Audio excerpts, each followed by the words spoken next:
रात आधी बीत चुकी थी। अमूमन इस वक्त बुरी खबरें आती हैं, आश्वासन और दिलासे कम। लेकिन कल की रात कुछ अजीब रही। प्रधानमंत्री का रात तकरीबन 12:30 बजे वीडियो संदेश आया, जिसमें उन्होंने कहा, पेपर लीक ये कोई मामूली विषय नहीं है। फास्ट ट्रैक कोर्ट और कठोर सजा के प्रावधान के साथ का ये मुसद्दा कल कैबिनेट में चर्चा होगी। कैबिनेट के साथियों के सुझाव के बाद उसका अंतिम रूप दिया जाएगा और सोमवार से संसद का दूसरा सप्ताह शुरू हो रहा है। तब जल्द से जल्द उस बिल को सदन में पारित कराने का प्रयास किया जाएगा। 26 दिन के प्रदर्शन के बाद प्रधानमंत्री नरेंद्र मोदी ने पहली बार खुल के अपनी बात रखी है।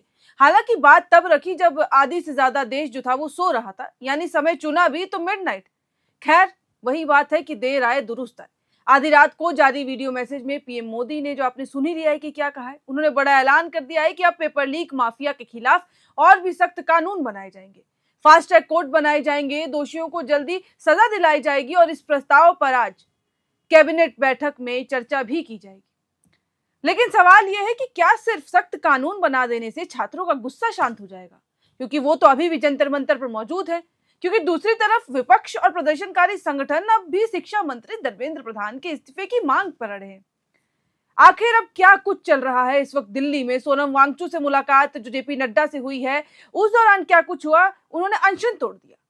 लेकिन आज हम इस वीडियो में इसी मुद्दों पे बात करेंगे कि आखिर हुआ क्या कुछ। नमस्कार, मेरा नाम है साक्षी पांडे और आप देख रहे हैं एयर नाउ। पिछले 1.5 महीने से देश भर में पेपर लीक का मुद्दा लगातार सुर्खियों में है। जंतर मंतर से लेकर संसद तक इसको लेकर राजनीति जारी है। इसी बीच प्रधानमंत्री नरेंद्र मोदी ने सोशल मीडिया पर एक वीडियो जारी कर साफ कह दिया है कि सरकार अब पेपर लीक माफिया पर पहले से ज्यादा कड़ी चोट करने जा रही है। प्रधानमंत्री ने कहा कि सरकार की सबसे बड़ी जिम्मेदारी ये थी कि छात्रों का 1 साल बर्बाद न हो। इसी वजह से रिकॉर्ड समय में दोबारा परीक्षा कराई गई ताकि करीब 22 लाख छात्रों का भविष्य प्रभावित न हो। उन्होंने ये भी कहा है कि पिछले 2.5 महीनों में कई आरोपियों को गिरफ्तार तक किया जा चुका है और इस वक्त वो जेल में है, यानी सजा काट रहे हैं। इसके साथ ही प्रधानमंत्री ने बताया कि उन्होंने संबंधित विभागों को फास्ट ट्रैक कोर्ट का प्रस्ताव तैयार करने के निर्देश भी दे दिए। देर रात ये प्रस्ताव उन्हें सौंपा गया है और अब आज होने वाली कैबिनेट बैठक में इस पर चर्चा भी होगी। सरकार की कोशिश है कि संसद के मौजूदा सत्र में ही इस कानून को अंतिम रूप देकर जल्द के जल्द पारित कर दिया जाए। यानी सरकार का संदेश साफ है, पेपर लीक करने वालों के खिलाफ अब और भी ज्यादा कड़ी कार्रवाई होगी। लेकिन सरकार के इस ऐलान के कुछ ही देर बाद विपक्ष ने भी जवाबी हमला बोल दिया। लोकसभा में नेता प्रतिपक्ष राहुल गांधी ने सोशल मीडिया पर लिखा कि छात्र धर्मेंद्र प्रधान का इस्तीफा मांग रहे हैं, आपका आश्वासन नहीं। उनका ट्वीट एग्जैक्ट क्या था वो सुनिए। Mr. Modi, our students are demanding Dharmendra Pradhan's resignation. Don't insult their intelligence with this pathetic midnight video. Rahul Gandhi ने इसके बाद 3 मांगे भी रखी। पहली कि शिक्षा मंत्री धर्मेंद्र प्रधान को बर्खास्त किया जाए, दूसरी छात्रों पर कार्रवाई करने वालों को सजा मिले और तीसरी सरकार छात्रों से माफी मांगे। यानी विपक्ष का कहना है कि सिर्फ नया कानून लाने की बात काफी नहीं है, पहले राजनीतिक जवाबदेही तय करना भी जरूरी है। उधर जंतर मंतर पर प्रदर्शन कर रही कॉकरोच जनता पार्टी यानी सीजेपी, उसने भी साफ कर दिया है कि वह अपनी मांगों से पीछे हटेगी नहीं।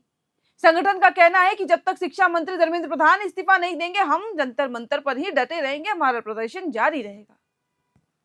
उनका यह भी कहना है कि अगर सरकार बातचीत करना चाहती है तो उसे जंतर मंतर या फिर कुछ ऐसी जगह पे आना होगा जहां पे बातचीत सीधे तौर पर हो और न्यूट्रल जगह हो वो। हालांकि प्रधानमंत्री के बयान पर सीजेपी के अलग अलग नेताओं की प्रतिक्रिया सामने आई है। संगठन के राष्ट्रीय प्रवक्ता आशुतोष रांगा ने कहा कि प्रधानमंत्री की प्रतिक्रिया का स्वागत करते हैं, लेकिन ये लगभग 1.5 महीने के आंदोलन के बाद आया। उनका कहना है कि सरकार बार बार ये बात कर रही है कि दोषियों को सजा मिलेगी, लेकिन असली सवाल अब भी वही है कि आखिर पेपर लीक बार बार हो ही क्यों रहा है। हालांकि मैं कहूंगी कि सवाल तो लाजमी है, सवाल तो एकदम सही है। आगे रांका ने यह भी कहा कि सिर्फ सजा बढ़ा देने से समस्या नहीं खत्म होती, जब तक सिस्टम में जवाबदेही तय नहीं होगी पेपर लीक की जड़ें कभी खत्म ही नहीं होंगी और ये ऐसे ही रिपीट होते जाएंगे। वहीं सीजेपी अध्यक्ष अभिजीत दिपके का भी बयान सामने आया। उन्होंने कहा कि सोनम वांगचुक का अनशन भले ही समाप्त हो गया हो, लेकिन हमारा प्रदर्शन नहीं।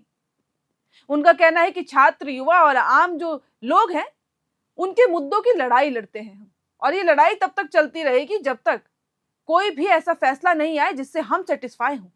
उन्होंने ये भी कहा कि जैसे जैसे आंदोलन आगे बढ़ रहा है, ये मुद्दा अब सिर्फ धर्मेंद्र प्रधान तक सीमित नहीं रहेगा। प्रदर्शनकारियों के बीच अब केंद्र सरकार के नेतृत्व को लेकर भी सवाल उठने लगे हैं। ये इसका मतलब ये है कि देखिएगा, जो पीएम के भी इस्तीफे की बात कर रहे थे, यानी एक तरफ सरकार सख्त कानून और फास्ट ट्रैक कोर्ट के जरिए पेपर लीक पर लगाम लगाने की बात कर रही है, वहीं दूसरी तरफ विपक्ष और प्रदर्शनकारी संगठन जवाबदेही और इस्तीफे की मांग को लेकर अपने रुख पर कायम है। अब निगाहें आज की कैबिनेट बैठक और संसद पर टिकी हैं। देखना यह होगा कि सरकार कौन से नए प्रावधान लेकर आती है, विपक्ष का अगला कदम क्या होता है और क्या इससे छात्रों का आंदोलन शांत होता है या फिर राजनीतिक टकराव और भी ज्यादा तेज होता है।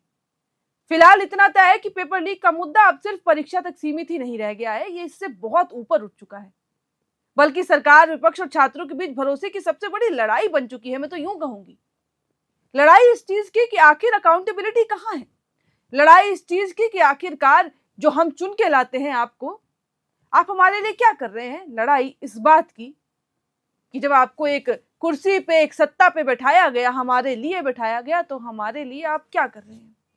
यानी सवाल कई सारे हैं। पीएम मोदी ने इस तरीके की बातें तो कह दी हैं, लेकिन अभिजीत दीप्ति ने भी अपना रुख जो है वो साफ कर दिया है। अभी जैसे ही पीएम मोदी का यह बयान आता है, उसके बाद एक और वीडियो वायरल होता है जहां जेपी नड्डा सोनम वांगचुक से अस्पताल में मिल रहे होते हैं। सोनम वांगचुक ने भी तहे दिल से उनका शुक्रिया किया कि आप बात करने आए, सुनने आए, और उन्होंने उसी वक्त अपना अनशन तोड़ दिया। आप देख सकते हैं कि किस तरीके से सोनम वांगचुक जूस पी रहे हैं, पिलाया जा रहा है बल्कि उनको, और कुछ काफी जो है वो बातें भी की गई। Government has already assured threadbare discussions to find solutions to paper leaks and educational reforms for exams in the parliament.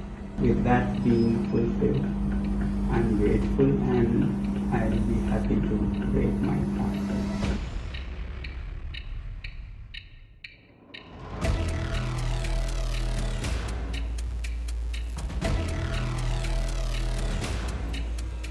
अब इन सबके बाद क्या कुछ होगा, सबकी नजरें टिकी हुई हैं कैबिनेट की बैठक पे, और आज का दिन कहीं ना कहीं बहुत ज्यादा महत्वपूर्ण होने वाला है। खास करके दिल्ली में आज क्या होगा वो उस बैठक पे ही निर्भर करता है। इस वीडियो में इतना ही। कैमरे के पीछे मौजूद है मेरे सहयोगी सुमन, और ऐसी और तमाम खबरों के लिए आप बने रहें एर्नाव के साथ। FRP pressure vessels are made using fiber reinforced plastic, a powerful combination of high strength glass fibers and corrosion resistant resin. At Duraplast, we manufacture these vessels using advanced filament winding technology. Layer by layer, resin-coated glass fibers are precisely wound over a rotating mold, creating a structure that is lightweight, high strength, and built to handle pressure. The result? Superior corrosion resistance, longer lifespan, lower maintenance costs for industries that demand performance without compromise. For customized FRP pressure vessel solutions,